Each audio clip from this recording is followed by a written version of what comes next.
what is health? When you're healthy, you have the ability for peace, unlike a unhealthy man would.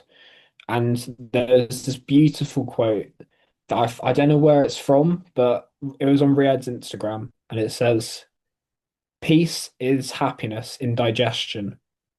And then when you think about that, happiness is this kind of sensation of the taste on your taste buds, but it's fleeting.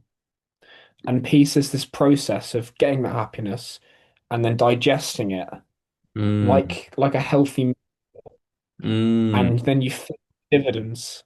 You feel the dividends of that healthy meal today, tomorrow, and in a year's time. yeah. From a psychological perspective, health to me is a wise mind, a wise person. And I think there's a good kind of way of thinking about this is the teacher has a responsibility almost like a doctor, in that the teacher is kind of like a doctor for the mind, where you have this disease in you. You have an ego. The ego is kind of like a disease in this analogy, kind of like a naughty kid in the classroom. And the teacher's job is to prescribe this medicine so that you're more of a harmonious thinker, so that you think right.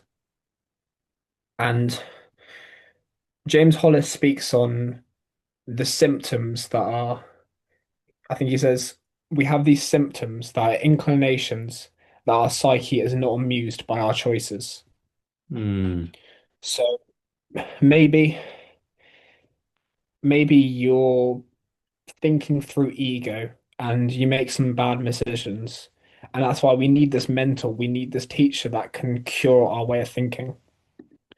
And if I before I let you say some thoughts, I was watching this JRE episode. There was a guy that went on about a month ago called Warren Smith, and he's one of these people, a bit like Jordan Peterson, that has his very different approach against the education system. He blew up with a video about J.K. Rowling when he had a viral video where a student says to him that J.K. Rowling is has these bigoted opinions, and then Warren Smith, the teacher, he says, "Well, what is it that J.K. Rowling says that's bigoted?"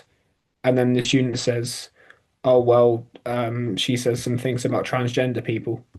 And then Warren Smith says, "Well, why are those things? Why are they bigoted opinions?" And he keeps asking why, like this sort of Socratic questioning to really get down to the bottom. And because the student also says like, "Oh, but some people think this," and I've just heard it, and then he's like, "No, let's not say what other people say. Why do you think that that is bigoted?" And he really gets, and that's what I think a teacher needs to do is they need to teach people to think for themselves, because everyone can kind of memorize something. Everyone can hear what other people say, and then that forms their opinion. But a teacher makes them think for themselves. A good teacher does anyway. So I'll pause there and I'll let you talk. I think just on a baseline, your point that health from a spiritual and psychological perspective is different to like a biological, physical body perspective. Yes, they're like interlinked and interwoven. Like if your physical body's in a good place, then the probability that your spiritual and psychological health will be in a good state definitely increases.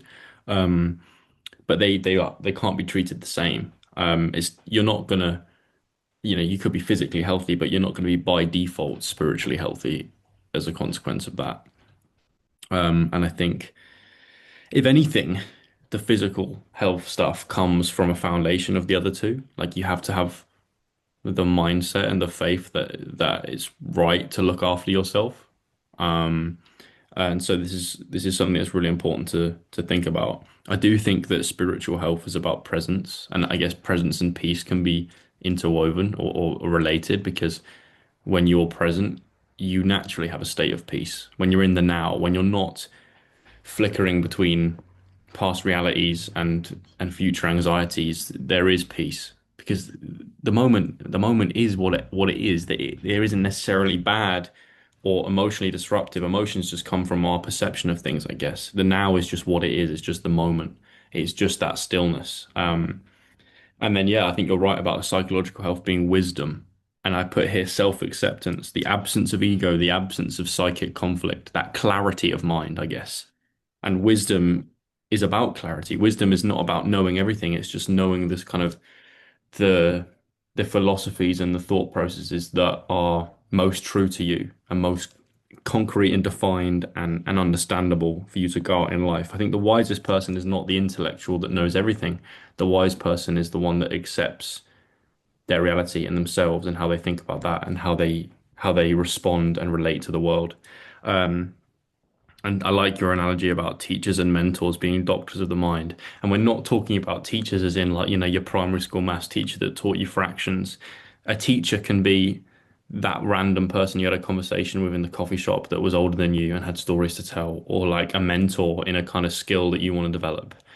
For me, obviously, I've come from an athletic background with coaches and sporting mentors that have taught me more about life than any teacher that I had in school, or your parents, or a good friend, or the mentors are around. It's more of a feeling and it's a gut sense than somebody who's got qualifications and can teach you a textbook thing. Like I think there's a textbook of life that's unwritten that remains maybe in the soul or in the wisdom of people from real lived experience, and you can only get that through interacting with them, and that is how you improve your psychological health. So I think yeah, this is really nice. Have you been able to distill it down into practical things like how do we prioritize and improve these things?